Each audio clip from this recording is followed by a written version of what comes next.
ನಮ್ಮ ಹಿಂದೂ ಧರ್ಮದಲ್ಲಿ ಬ್ರಹ್ಮ ವಿಷ್ಣು ಮಹೇಶ್ವರನ ತ್ರಿಮೂರ್ತಿಗಳು ಅಂತ ಕರೀತಾರೆ. ಮತ್ತು ಇವ್ರನ್ನ ಜಗತ್ಪಾಲಕರು ಜಗತ್ ರಕ್ಷಕರು ಅಂತ ಕರೀತಾರೆ.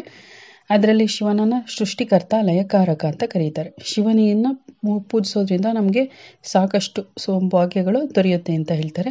ಶಿವನಿಗೆ ತುಂಬ ಹೆಸರುಗಳಿವೆ. ಅದು ಹೆಸರುಗಳಿಗೂ ಒಂದೊಂದು ಅರ್ಥಗಳಿವೆ ಮತ್ತು ಒಂದೊಂದು ಸ್ವಭಾವಕ್ಕೋಸ್ಕರ ಅಥವಾ ಒಂದೊಂದು ರೀತಿಗೋಸ್ಕರ ಆ ಶಿವನಿಗೆ ಹೆಸರುಗಳನ್ನ ಇಟ್ಟಿರ್ತಾರೆ.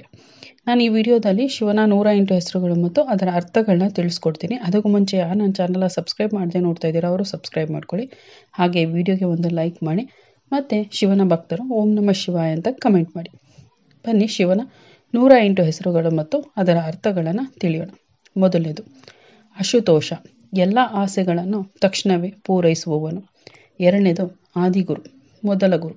ಮೂರನೇದು ಆದಿನಾಥ, ಮೊದಲ ದೇವರು. ನಾಲ್ಕನೇದು ಆದಿಯೋಗಿ, ಮೊದಲ ಯೋಗಿ. ಐದನೇದು ಅಜ, ಜನನವೇ ಇಲ್ಲದಿರುವುದು, ಸ್ವಯಂಭೂ. ಆರನೇದು ಅಕ್ಷಯ ಗುಣ, ಎಲ್ಲ ಗುಣಗಳನ್ನು ಹೊಂದಿರುವವನು. ಏಳನೇದು ಅನಘ, ದೋಷರಹಿತನಾದವನು. ಎಂಟನೇದು ಅನಂತ ದೃಷ್ಟಿ, ಅನಂತ ದೃಷ್ಟಿಯುಳ್ಳವನು. ಒಂಬತ್ತನೇದು ಔಗದ್, ಸದಾ ಆನಂದದಿಂದಿರುವವನು. ಹತ್ತನೇದು ಅವ್ಯಯ ಪ್ರಭು, ನಾಶವಾಗದವನು. ಹನ್ನೊಂದನೇದು ಭೈರವ, ಭಯನಾಶಕ. ಹನ್ನೆರಡನೇದು ಬಲನೇತ್ರ, ಹಣೆಯ ಮೇಲೆ ಕಣ್ಣಿರುವವನು. ಹದಿಮೂರನೇದು ಭೋಲೆನಾಥ್, ಮುಗ್ಧ ಸ್ವಭಾವದವನು. 14ನೇದು ಭೂತೇಶ್ವರ, ಎಲ್ಲದರಲ್ಲೂ ಪಾಂಡಿತ್ಯವನ್ನು ಹೊಂದಿರುವವನು. 15ನೇದು ಭೂದೇವ, ಭೂಮಿಯ ದೇವರು. 16ನೇದು ಭೂತಪಾಲ, ಭೂತಗಣಗಳ ರಕ್ಷಕ. 17ನೇದು ಚಂದ್ರಪಾಲ, ಚಂದ್ರನ ಅಧಿಪತಿ. 18ನೇದು ಚಂದ್ರಪ್ರಕಾಶ, ಚಂದ್ರನನ್ನು ಮುಡಿಯಲ್ಲಿ ಹೊತ್ತಿರುವವನು. 19ನೇದು ದಯಾಳು, ಕರುಣಾಮಯಿ. 20ನೇದು ದೇವಾದಿದೇವ, ದೇವತೆಗಳ ದೇವರು. 21ನೇದು ಧನದೀಪ, ಸಂಪತ್ತಿನ ಒಡೆಯ. 22ನೇದು ಧ್ಯಾನದೀಪ, ಧ್ಯಾನದ ಬೆಳಕು. 23ನೇದು ದ್ಯುತಿಧರ, ತೇಜಸ್ವಿಯಾದವನು. 24ನೇದು ದಿಗಂಬರ, ಆಕಾಶವನ್ನು ಉಡುಪಾಗಿ ಧರಿಸಿರುವವನು. 25ನೇದು ದುರ್ಜನೀಯ, ಅರ್ಥ ಮಾಡಿಕೊಳ್ಳಲು ಅಸಾಧ್ಯನಾದವನು. 26ನೇದು ದುರ್ಜಯ, ಅಜೇಯ.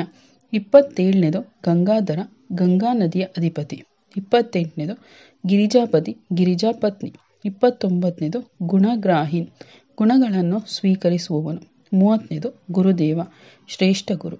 31ನೇದು ಹರ, ಪಾಪಗಳನ್ನು ಹೋಗಲಾಡಿಸುವವನು. 32ನೇದು ಜಗದೀಶ, ಜಗತ್ತಿನ ನಾಯಕ. 33ನೇದು ಜರಾಧೀಶಮನ, ಸಂಕಟಗಳನ್ನು ದೂರ ಮಾಡುವವನು. 34ನೇದು ಜತಿನ್, ಜಟಿಯನ್ನು ಹೊಂದಿದವನು. 35ನೇದು ಕೈಲಾಶಾಧಿಪತಿ, ಕೈಲಾಸ ಪರ್ವತದ ಅಧಿಪತಿ. 36ನೇದು ಕೈಲಾಸನಾಥ, ಕೈಲಾಸ ಪರ್ವತದ ದೇವರು. 37ನೇದು ಕಮಲಾಕ್ಷನ, ಕಮಲದಂಥ ಕಣ್ಣುಗಳನ್ನು ಹೊಂದಿರುವವನು. 38ನೇದು ಕಂಠ, ಸದಾ ಪ್ರಕಾಶಮಾನನಾದವನು. 39ನೇದು ಕಪಾಲಿನ್, ತಲೆಬುರುಡೆಗಳ ಹಾರವನ್ನು ಧರಿಸುವವನು. 40ನೇದು ಕೇದಾರನಾಥ, ಕೇದಾರದ ದೇವರು. 41ನೇದು ಕೊಚ್ಚಡಯನ್, ಉದ್ದನೆಯ ಜಟೆಯನ್ನು ಹೊಂದಿರುವವನು. 42ನೇದು ಕುಂಡಲಿನ್, ಕಿವಿಯೋಲೆಗಳನ್ನು ಧರಿಸಿರುವವನು. 43ನೇದು ಲಲಾಟಾಕ್ಷ, ಹಣೆಯ ಮೇಲೆ ಕಣ್ಣಿರುವವನು. 44ನೇದು ಲಿಂಗಾಧ್ಯಕ್ಷ, ಲಿಂಗದ ಅಧಿಪತಿ.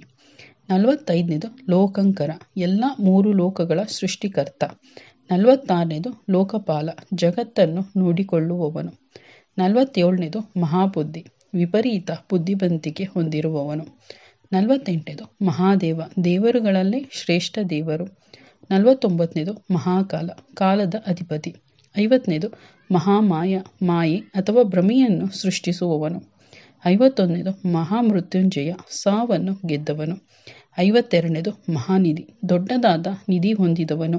53ನೇದು ಮಹಾಶಕ್ತಿಮಯ, ಅತ್ಯಂತ ಶಕ್ತಿಶಾಲಿಯಾದವನು. 54ನೇದು ಮಹಾಯೋಗಿ, ಶ್ರೇಷ್ಠ ಯೋಗಿ. 55ನೇದು ಮಹೇಶ, ಸರ್ವೋಚ್ಚ ದೇವರು. 56ನೇದು ಮಹೇಶ್ವರ, ದೇವತೆಗಳಿಗೆ ದೇವರು. 57ನೇದು ನಾಗಭೂಷಣ, ಸರ್ಪಗಳನ್ನು ಆಭರಣವನ್ನು ಧರಿಸಿರುವವನು. 58ನೇದು ನಟರಾಜ, ನೃತ್ಯ ಕಲೆಯ ರಾಜ. 59ನೇದು ನೀಲಕಂಠ, ನೀಲ ಬಣ್ಣದ ಕಂಠವನ್ನು ಹೊಂದಿರುವವನು. 60ನೇದು ನಿತ್ಯ ಸುಂದರ, ಯಾವಾಗಲೂ ಸುಂದರವಾಗಿರುವವನು. 61ನೇದು ನೃತ್ಯಪ್ರಿಯ, ನೃತ್ಯದ ಪ್ರೇಮಿ. 62ನೇದು ಓಂಕಾರ, ಓಂ ಶಬ್ದ ಅಥವಾ ನಾದದ ಸೃಷ್ಟಿಕರ್ತ. 63ನೇದು ಪಾಲನ್ಹಾರ್, ಎಲ್ಲರನ್ನೂ ರಕ್ಷಿಸುವವನು. 64ನೇದು ಪಂಚತ್ಸರನ್ ಹುರುಪಿನ. 65ನೇದು ಪರಮೇಶ್ವರ, ಎಲ್ಲ ದೇವರುಗಳಲ್ಲಿ ಮೊದಲನೆಯವನು. 66ನೇದು ಪರಮಜ್ಯೋತಿ, ಶ್ರೇಷ್ಠ ದೀಪ. 67ನೇದು ಪಶುಪತಿ, ಎಲ್ಲ ಜೀವಿಗಳ ಒಡೆಯ. 68ನೇದು ಪಿನಾಕಿ, ಕೈಯಲ್ಲಿ ಬಿಲ್ಲು ಹಿಡಿದಿರುವವನು. 69ನೇದು ಪ್ರಣವ, ಓಂ ಸ್ವರದ ಮೂಲ. 70ನೇದು ಪ್ರಿಯಭಕ್ತ, ಭಕ್ತರ ಅಚ್ಚುಮೆಚ್ಚಿನ ದೇವರು. 71ನೇದು ಪ್ರಿಯದರ್ಶನ, ಪ್ರೀತಿಯ ದರ್ಶನ ಹೊಂದಿರುವವನು. 72ನೇದು ಪುಷ್ಕರ, ಪೋಷಣೆಯನ್ನು ನೀಡುವವನು. 73ನೇದು ಪುಷ್ಪಲೋಚನ, ಹೂವಿನಂತಹ ಕಣ್ಣುಗಳನ್ನು ಹೊಂದಿರುವವನು. 74ನೇದು ರವಿಲೋಚನ, ಸೂರ್ಯನಂತೆ ತೇಜಸ್ವಿ ಕಣ್ಣು ಹೊಂದಿರುವವನು. 75ನೇದು ರುದ್ರ, ಭಯಂಕರನಾದವನು. 76ನೇದು ಸದಾಶಿವ, ಅತೀತನಾದವನು. 77ನೇದು ಸನಾತನ, ಶಾಶ್ವತ ದೇವರು. 78 ಸರ್ವಾಚಾರ್ಯ, ಸರ್ವೋಚ್ಚ ಆಚಾರ್ಯ. 79 ಸರ್ವಶಿವ, ಶಾಶ್ವತನಾದವನು. 80ನೇದು ಸರ್ವತಾಪನ, ಎಲ್ಲರಿಗೂ ಶಿಕ್ಷಕ. 81 ಸರ್ವಯೋನಿ, ಯಾವಾಗಲೂ ಶುದ್ಧನಾದವನು. 82ನೇದು ಸರ್ವೇಶ್ವರ, ಸರ್ವಜೀವಿಗಳಿಗೂ ದೇವರು. 83ನೇದು ಶಂಭೋ, ಮಂಗಳಕರನಾದವನು. 84ನೇದು ಶಂಕರ, ಎಲ್ಲ ದೇವರುಗಳ ಪ್ರಭು. 85ನೇದು ಶಾಂತಃ, ಸ್ಕಂದದ ಉಪದೇಶಕ. 86ನೇದು ಶೂಲಿನ, ಸಂತೋಷವನ್ನು ನೀಡುವವನು. 87ನೇದು ಶ್ರೇಷ್ಠ, ಚಂದ್ರನ ಅಧಿಪತಿ. 88ನೇದು ಶ್ರೀಕಂಠ, ಯಾವಾಗಲೂ ಶುದ್ಧ. 89ನೇದು ಶ್ರುತಿ ಪ್ರಕಾಶ, ತ್ರಿಶೂಲ ಉಳ್ಳವನು. 90ನೇದು ಸ್ಕಂದಗುರು, ವೇದಗಳ ಪ್ರಕಾಶಕ. 91ನೇದು ಸೋಮೇಶ್ವರ, ಶುದ್ಧ ದೇಹವನ್ನು ಹೊಂದಿರುವವನು. 92ನೇದು ಸುಖದ, ಸಂತೋಷವನ್ನು ಕೊಡುವವನು. 93ನೇದು ಸ್ವಯಂಭೂ, ಸ್ವಯಂ ಸೃಷ್ಟಿಸಲ್ಪಟ್ಟವನು. 94ನೇದು ತೇಜಸ್ವಿನಿ, ಪ್ರಕಾಶವನ್ನು ಹರಡುವವನು. 95ನೇದು ತ್ರಿಲೋಚನ, 3 ಕಣ್ಣುಗಳನ್ನು ಹೊಂದಿರುವ ಭಗವಂತ.